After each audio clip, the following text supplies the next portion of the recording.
Donc on se retrouve, mes petits abonnés. Donc j'aimerais vous lire un texte par rapport à un événement, à des événements actuels. Et ça m'a vraiment sauté aux yeux lorsque je suis tombé sur ce passage-là.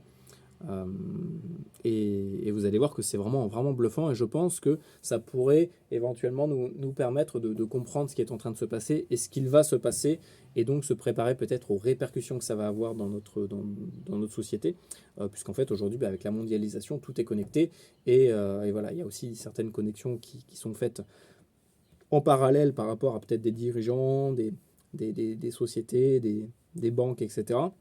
Donc voilà, c'est super important de comprendre ça pour comprendre ce qui va se passer dans les prochains mois ou les prochaines années, et de s'y préparer correctement. Donc, aujourd'hui, je vais vous lire un passage de la Bible. Alors là, c'est, je crois, après, Psaume, Proverbe, Ésaïe, Jérémie. Alors, Jérémie, ça doit être quoi? Ça doit être le Nouveau Testament, non?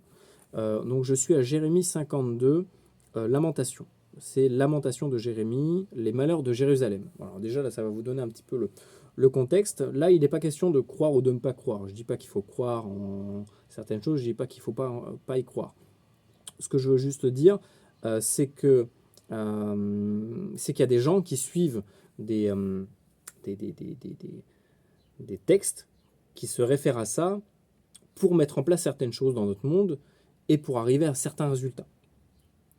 Ça, qu'on le veuille ou non, c'est réel. Et ce texte-là, vous allez voir que c'est bluffant et que ça décrit très très bien, ce qui est en train de se passer actuellement à Jérusalem. Les malheurs de Jérusalem. Et quoi, elle est assise solitaire, cette ville si peuplée. Elle est semblable à une veuve. Alors c'est déjà très intéressant ça. Elle est semblable à une veuve. Donc là ils font déjà un parallèle entre Jérusalem, ils la représentent en tant que veuve. Alors une veuve, c'est une femme qui a perdu son mari. Donc la question qu'on pourrait déjà se poser, c'est qui était le mari de cette veuve, grande entre les nations, souveraine parmi les États. Ça c'est très intéressant. Souveraine parmi les États. C'est-à-dire que cet État-là était souverain, mais pas les autres, concrètement. C'est ce que ça dit. Elle est réduite à la servitude, elle pleure durant la nuit, et ses joues sont couvertes de larmes. De tous ceux qui l'aimaient, nul ne la console. Tous ses amis lui sont devenus infidèles. Et c'est un peu ce qui est en train de se passer d'après moi. Tous les pays sont un peu en train de retourner leur veste et de laisser Isr dans sa sauce, et voilà. Ils sont devenus ses ennemis. Judas est en exil. Même Judas est en exil. Dès qu'on sait qui c'est, ce qu'il a fait, bon, c'est un peu bizarre. Victime de l'oppression et d'une grande servitude. Il habite au milieu des nations et il ne trouve point de repos. Tous ses persécuteurs l'ont surpris dans l'angoisse. Les chemins de Sion sont dans le deuil, car on ne va plus aux fêtes. Toutes ses portes sont désertes. Ses sacrificateurs gémissent, ses vierges sont affligées, et elle est remplie d'amertume. Ses oppresseurs triomphent, et ses ennemis sont en paix, car l'Éternel l'a humilié, à cause de la multitude de ses péchés.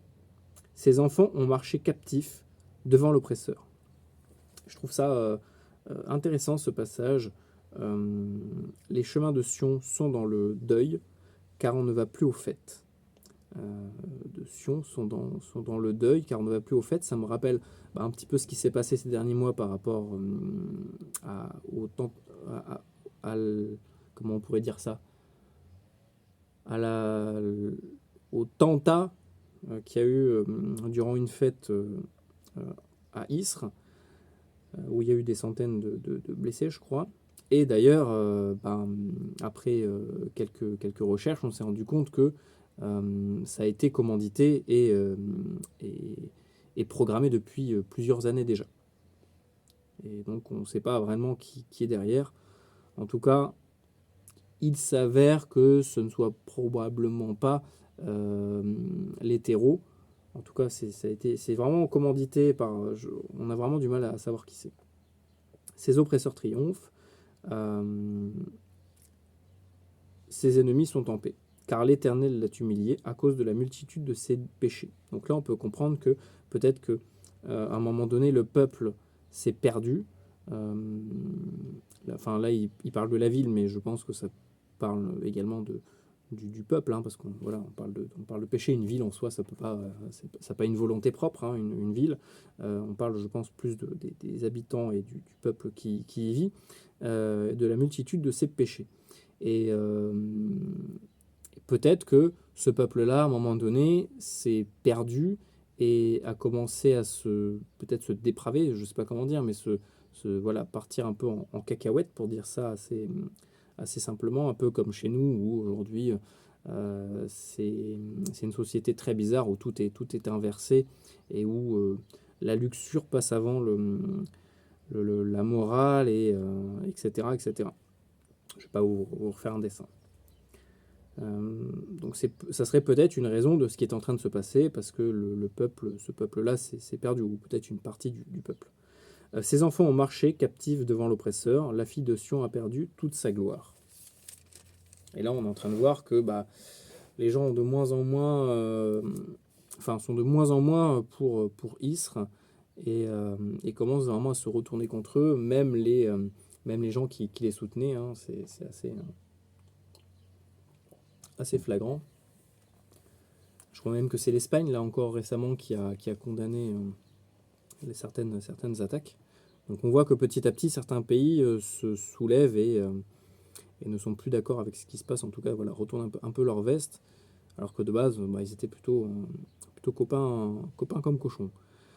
Ces chefs sont des serfs qui ne trouvent point de pâture et qui fuient sans force devant celui qui les chasse. Au jour de sa détresse et de sa misère, Jérusalem s'est souvenue de tous les biens qu'elle possédait autrefois. Donc là, on comprend qu'elle est ruinée.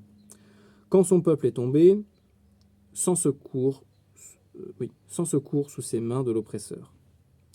Ses ennemis l'ont vu et les ont ri de sa chute. Jérusalem a multiplié ses péchés, c'est pourquoi elle est un objet d'aversion. Ça pourrait peut-être faire référence aux atrocités qu'on a vues récemment sur des simples civils. Peut-être que c'est ça. Alors après, je dis pas que de l'autre côté, ils sont aussi tout propre, tout clean, hein, mais ça peut-être faire référence à ça. En tout cas, c'est une supposition. Donc Jérusalem a multiplié ses péchés, c'est pourquoi elle est un objet d'aversion. Parce qu'elle s'est perdue, tout simplement. Tous ceux qui l'honoraient la méprisent en voyant sa nudité. Elle-même soupire et détourne la face. Donc là, c'est la honte. La souillure était dans les pans de sa robe et elle ne songeait pas à sa fin. Elle est tombée d'une manière étonnante et nul ne la console. Là, c'est très très intéressant. Elle est tombée d'une manière étonnante et nul ne la console. Donc ça serait peut-être une défaite, mais d'une manière peu conventionnelle. C'est-à-dire comme on connaît habituellement, voilà, deux conflits. Il y en a un qui gagne sur l'autre, il prend le territoire, ou alors peut-être un accord, je ne sais pas. Voilà. En tout cas, c'est très étonnant. Elle est tombée d'une manière étonnante et nul ne la console. Donc là, on comprend que ça va se finir, mais d'une manière peu commune. Vois ma misère, ô Éternel, quelle arrogance chez l'ennemi. L'oppresseur a étendu la main sur tout ce qu'elle avait de précieux. Elle a pu pénétrer dans son sanctuaire. Elle a vu pénétrer dans son sanctuaire les nations auxquelles tu avais défendu d'entrer dans ton assemblée. Tout son peuple soupire, il cherche du pain. Ils ont donné leurs choses précieuses pour de la nourriture, afin de ranimer leur vie. Vois, Éternel, regarde comme je suis avili. Je m'adresse à vous tous qui passez ici. Regardez et voyez s'il y ait une douleur pareille à ma douleur et celle dont j'ai été frappé. L'Éternel m'a affligé au jour de son ardente colère. D'en haut, il a lancé de mes os un feu qui les dévore. Je trouve ça, je pense que c'est aussi une phrase qu'il faut vraiment, sur laquelle il faut peut-être réfléchir un peu. D'en haut, il a lancé de mes os un feu qui les dévore. Donc il y aura peut-être des attaques par le haut qui lanceront du feu. Il a tendu un filet sous mes pieds. Il m'a fait tomber en arrière. Il m'a jeté dans la désolation, dans une langueur de tous les jours. Sa main a lié le joug de mes iniquités. Elles se sont entrelacées, appliquées sur mon cou. Il a brisé ma force, le Seigneur m'a livré à des mains auxquelles je ne puis résister. Donc là, peut-être qu'ils vont tomber face à un ennemi beaucoup plus fort qu'eux. Le Seigneur a terrassé tous mes guerriers au milieu de moi. Il a rassemblé contre moi une armée pour détruire mes jeunes hommes. Le Seigneur a foulé au pressoir la Vierge, fille de Juda. C'est pour cela que je pleure, que mes yeux fondent en larmes, car il est éloigné de moi celui qui me consolait, qui ranimait ma vie. Donc là, on comprend qu'ils se sont totalement éloignés on va dire de Dieu, même. C'est pas une question d'y croire ou pas, hein, mais c'est l'interprétation qu'on pourrait en faire. Mes fils sont dans la désolation, parce que l'ennemi a triomphé. Sion a étendu les mains, et personne ne l'a consolé. L'Éternel a envoyé contre Jacob les ennemis d'alentour. Donc on peut peut-être se dire que tous ceux qui sont autour d'eux et qui peut-être à l'époque étaient leurs alliés vont se retourner contre eux et ne plus les aider. Jérusalem a été un objet d'horreur au milieu d'eux. L'Éternel est juste, car j'ai été rebelle à ses ordres. Écoutez, vous tous, peuple, et voyez ma douleur. Mes vierges et mes jeunes hommes sont allés en captivité. J'ai appelé mes amis, ils m'ont trompé. C'est ce que je vous disais juste avant. Mes sacrificateurs et mes anciens ont expiré dans la ville. Ils cherchaient de la nourriture afin de ranimer leur vie. Éternel, regarde ma détresse, mes entrailles bouillonnent, mon cœur est bouleversé au-dedans de moi, car j'ai été rebelle. Au dehors, l'épée a fait ses ravages, au dedans la mort. Au dehors, l'épée a fait des ravages, au dedans la mort. On a entendu mes soupirs et personne ne m'a consolé. Tous mes ennemis ont appris mon malheur, ils se sont réjouis de ce que tu l'as causé. C'est bizarre comme formulation. Tu amèneras, tu publieras le jour où ils seront comme moi, que toute la méchanceté vienne devant toi, et traite-les comme tu m'as traité à cause de toutes mes transgressions, car mes soupirs sont nombreux et mon cœur est souffrant. Ensuite, c'est deux jugements de Jérusalem. Donc, bon, je ne vais pas tout vous lire, mais voilà, c'était pour vous parler de ça, parce que je trouvais ça vraiment dingue. Bon, après, vous pouvez lire vraiment jusqu'à Ézéchiel. Hein. J'ai pas tout lu, hein, mais c'est vraiment ce passage-là qui m'a marqué, parce que littéralement, lorsque je l'ai lu, je revoyais les images des informations où on voit en ce moment ce qui se passe là-bas, quoi. Et on voit que petit à petit, le vent est en train de tourner, et voilà. Donc d'après moi, la fin, on la connaît déjà. Ils vont perdre d'une manière peu conventionnelle, et tout le monde va leur tourner le dos. Voilà. Et ils vont perdre toute leur richesse. C'est en tout cas, c'est ce que ce texte dit. Encore une fois, je dis pas que c'est la vérité, je dis pas que ça va arriver, mais c'est une possibilité. Quand on voit que bon nombre d'événements d'aujourd'hui ont été écrits, ou en tout cas ils essayent de déclencher des événements qui sont déjà écrits, parce qu'ils connaissent déjà les choses qu'il faut déclencher pour arriver à certains résultats. Voilà, et ça c'est quand même assez flagrant. Avant il y avait siège de Jérusalem. Alors, c'était peut-être aussi ce passage-là. Je vais vous le lire. Tu vois. Sédécia avait 21 ans, lorsqu'il devint roi, et il régna 11 ans, et Jérusalem, sa mère, s'appelait Ammuntal, fils de Jérémie, de Libna. Alors, juste, je bois un coup et je continue. Il fit ce qui est mal aux yeux de l'Éternel, exactement comme avait fait Joachim, et cela arriva à cause de la colère de l'Éternel contre Jérusalem et contre Juda, qui voulait rejeter devant sa face. Et Sédécia se révolta contre le roi de Babylone.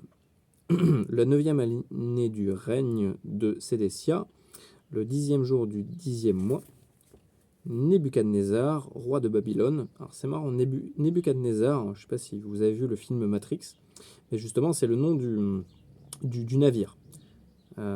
C'est le Nebuchadnezzar. Et il y a des liens très clairs, j'en reparlerai si ça vous intéresse. Hein. Moi, c'est l'un de mes films préférés, Matrix, parce qu'il est, je pense qu'il y a beaucoup de choses à comprendre dedans, et c'est codé, hein, c'est un film codé, et il y a plein de références à de l'ésotérisme, et à d'autres choses. Mais voilà, Nebuchadnezzar, désolé, je voulais juste vous parler de ça parce que voilà, je tombe dessus et je crois qu'on le voit très peu de fois, hein, ce nom-là. Roi de Babylone vint avec toute son armée. Et d'ailleurs, dans Matrix, ils doivent rentrer à la citadelle qui s'appelle Sion. Roi de Babylone vint avec toute son armée contre Jérusalem. Ils campèrent devant elle et enlevèrent des retranchements tout autour. La ville fut assiégée jusqu'à la 11e année du roi de Sédécia. Le 9e jour du 4e mois, la famine était forte dans la ville. Il n'y avait pas de pain pour le peuple du pays. Alors la brèche fut faite à la ville, et tous les gens de guerre s'enfuirent et sortirent de la ville pendant la nuit par le chemin de la porte entre les deux murs près du jardin du roi, tandis que les Chaldéens envahirent la ville. C'est marrant, on voit des stratégies, une stratégie qui tente à affamer la population et à créer une brèche. C'est une technique très, très connue, c'est de la stratégie militaire. C'est toujours laisser une porte de sortie pour pas que les gens en arrivent à se battre avec le désespoir, enfin pas avec le désespoir, mais le dernier, la dernière vague de désespoir, où en fait tu sais que tu vas mourir, donc quitte à mourir, autant foncer dans le tas et faire un maximum de dégâts. Alors que si tu laisses toujours une brèche de disponible, eh bien les gens auront plutôt tendance à fuir et à ne pas combattre. Et en fait, ça t'évite déjà de tuer des gens. Et en plus, et au niveau psychologique, disons que ils ont plus facilement tendance à lâcher l'affaire et à se barrer en fait. Donc tu te retrouves avec moins de confrontation. Bon là c'était le petit côté, petit, petit lapsus, petite parenthèse stratégie. Voilà la brèche, vous voyez, c'est pas une technique nouvelle. Hein. Il y a déjà plusieurs milliers d'années, il la pratiquait déjà. Donc le 9e jour du 4e mois, la famine était forte, donc ça je l'ai déjà dit. Et tous les gens de guerre s'enfuirent et sortirent de la ville pendant la nuit par le chemin de la porte entre les deux murs, près du jardin du roi, tandis que les Chaldéens envahirent la ville. Les fuyards prirent le chemin de la plaine, mais l'armée des Chaldéens poursuivit le roi et ils atteignirent Sédécia dans les plaines de Jéricho. Et toute son armée se dispersa loin de lui. Ils saisirent le roi et le firent monter vers le roi de Babylone à Riba, dans le pays Hamath, et il prononça contre lui une sentence. D'ailleurs, on parle Babylone, hein, souvent. Vous avez déjà dû entendre ce terme, la tour de Babylone. Je pense que c'est surtout métaphorique. Pour moi, Babylone, c'est un peu le système pyramidal dans lequel on est aujourd'hui. Et plus la tour va monter très haute, parce qu'en fait, le système pyramidal permet d'avoir un contrôle sur les gens. Donc, plus tu montes, plus tu as l'impression d'être Dieu. Donc, plus tu t'approches du ciel. C'est un peu la métaphore de la tour de Babylone. Mais à un moment donné, elle tombe, elle s'écroule. Et plus la tour va monter très haute, et plus la chute sera violente.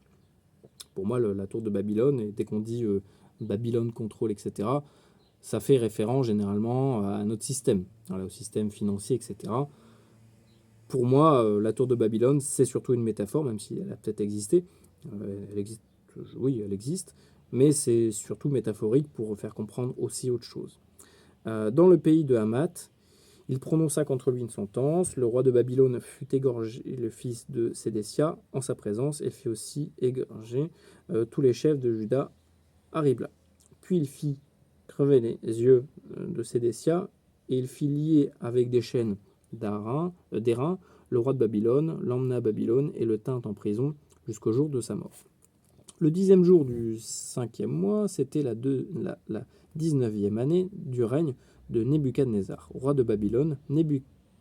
Nebuzaradan, chef des gardes au service du roi de Babylone, vint à Jérusalem. Alors, on dirait que c'est des titres en fait. Vous voyez, ça commence pareil. Nebuzaradan. Il y a toujours le Nébu à la fin, au début. Alors, je sais pas. Dites-moi si peut-être vous y connaissez là-dedans.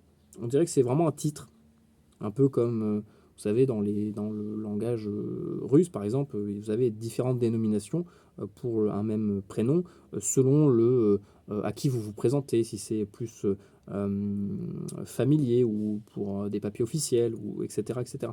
On prend le début et la suite n'est jamais la même. Enfin, la suite change et ça dit en gros dans quel contexte on présente le prénom, quoi. Chef des gardes au service du roi de Babylone, vint à Jérusalem, il brûla la maison de l'Éternel, la maison du roi.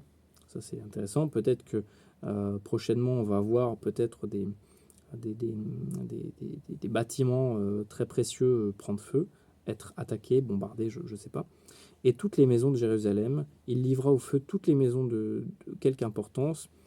Toute l'armée des Chaldéens qui était avec le chef des gardes démolit toutes les murailles, formant l'enceinte de Jérusalem. Néburadan, chef des gardes, emmena captif une partie la plus pauvre du peuple, ceux du peuple qui avaient demeuré dans la ville, pardon, qui étaient demeurés dans la ville, ceux qui s'étaient rendus au roi de Babylone et le reste de la multitude. Cependant, Nebuzaradan, chef des gardes, laissa comme vignerons, comme laboureurs, quelques-uns des plus pauvres du pays. Forcément, les gars, ils n'ont rien fait. Les Chaldéens brisèrent les colonnes d'airain qui étaient dans la maison de l'Éternel, les bases de mer d'airain qui étaient dans la maison de l'Éternel, et ils en emportèrent tous les reins à Babylone. Ils prirent les cendriers, les pelles, les couteaux, les coupes, les tasses et tout ustensile des reins avec lesquels on faisait le service. Le chef des gardes prit encore les bassins. Alors ça, c'est un peu, pour le coup, ce passage, je trouve qu'il est un peu moins parlant, mais je crois que vers la fin, c'est un peu plus intéressant. Les cendriers, les chandeliers, les tasses, les deux colonnes. Les deux colonnes. Alors, attends, les chandeliers, les tasses, les calices, ceux qui étaient d'or et ceux qui étaient d'argent, les deux colonnes. Je ne sais pas si vous savez, dites-moi ce que ça représente, les deux colonnes. Moi, je vois les deux colonnes du temple de Salomon, hein, qu'on a encore aujourd'hui dans différents rites.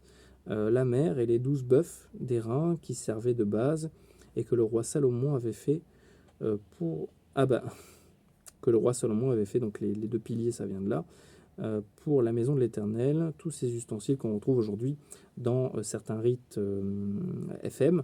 Je crois que c'est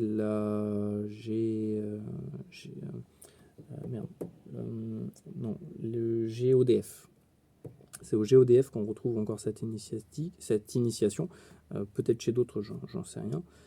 Tous les ustensiles, donc ça je l'ai dit, étaient de 18 coudées et un cordon de 12 coudées, on s'en fout. Elle était creuse et son épaisseur était de 4 doigts. Il y avait dessus un chapiteau nérin, nanani, nanana, ok. Il y avait un treillis et des grenades. Le tour d'airain en était de même pour la seconde colonne avec des grenades. Il y avait... non, je pensais que ça parlait de conflit, parce que j'avais vu le mot grenade et je pensais qu'en fait on parle des fruits. Donc voilà, ouais, je pense qu'on a fait un petit peu le tour. C'est déjà pas mal, 23 minutes. Donc bah voilà, dites-moi un petit peu ce que vous en pensez. Je lis pas jusqu'à la fin parce que c'est pas, je vois pas de trucs vraiment intéressants. Ah si, quoique, si, il y a un peu des choses qui se passent. Attendez. Il y avait 96 grenades de chaque côté et toutes les grenades autour du... Ah, c'est marrant, 96, 9, 6. Il y en avait deux fois. Était au nombre de 100. Le chef des gardes prit Seraya, le souverain sacrificateur, Sophonie, le second sacrificateur et les 3 gardiens du seuil. Et dans la ville, il prit un eunuque qu'il avait sous son commandement, les gens de guerre, 7 hommes qui faisaient partie des conseils du roi, qui furent trouvés dans la ville, le secrétaire du chef de l'armée qui était chargé d'enrôler le peuple du pays. Si, en final, je pense que la fin est très intéressante. Ça parle peut-être de choses qui vont se passer, de fait d'enrôler certains, voilà, le peuple. Et 60 hommes de peuple du pays qui se trouvaient dans la ville, Nebuzaradan, chef des gardes, le prit et le conduisit vers le roi de Babylone à Ribla. Le roi de Babylone le frappa et le fit mourir à Riba, dans le pays Hamath. Ainsi Juda fut amené captif loin de son pays. Voici le peuple que Nebuchadnezzar amena en captivité. Ouais, bon, 3 juifs, 23 juifs, les 18e année de Nebuchadnezzar, il emmena de Jérusalem 832 personnes. Le 23e année de Nebuchadnezzar, Nebuzaradan, chef des gardes, emmena 700. On s'en fout. Ouais, en fait, il n'y a plus rien de. Ah, il y a un gars, il s'appelle Évil Mérodac. Je savais pas ça. Roi de Juda, le 25e jour. Désolé, je découvre avec vous, mais voilà, l'idée c'est aussi de faire ça sur la chaîne, hein, c'est pas de faire des trucs ultra structurés. Évil Mérodac, donc il y a un gars qui s'appelait Évil, comme vraiment comme le mot en anglais, hein, Mérodac, roi de Babylone, dans la première année de son règne, releva la tête de Joachim, roi de Juda, et le fit sortir de prison. Il lui parla avec bonté, il mit son trône au-dessus du trône des rois, qui était avec le Babylone. Il lui fit changer ses vêtements de prison. Joachim mangea toujours à sa table tout le temps de sa vie. Le roi de Babylone pourrit. Ok, bon. Bah voilà, c'est pas mal déjà. J'espère que ça vous a plu. N'hésitez pas à me dire en commentaire si vous voulez que je parle de certains sujets. Toujours bien sûr de manière codée, hein, pensez à voilà, faire gaffe à l'algo. Aujourd'hui on est de plus en plus flicouillé. C'est un joli mot, ça, flicouiller. Ouais, c'est totalement ça, en fait. On est flicouillé sur Internet. Parce qu'on se fait couillonner en même temps, donc on est flicouillé. Voilà, faites-le en code. Après, je ne suis pas non plus teubé, hein, je comprendrai ce que vous êtes en train de dire. Mais voilà, faites pas de manière trop explicite, parce que vous savez, les mots-clés aujourd'hui, ça tilte facilement. Et voilà, je vous dis à très bientôt, préparez-vous bien et prenez soin de vous.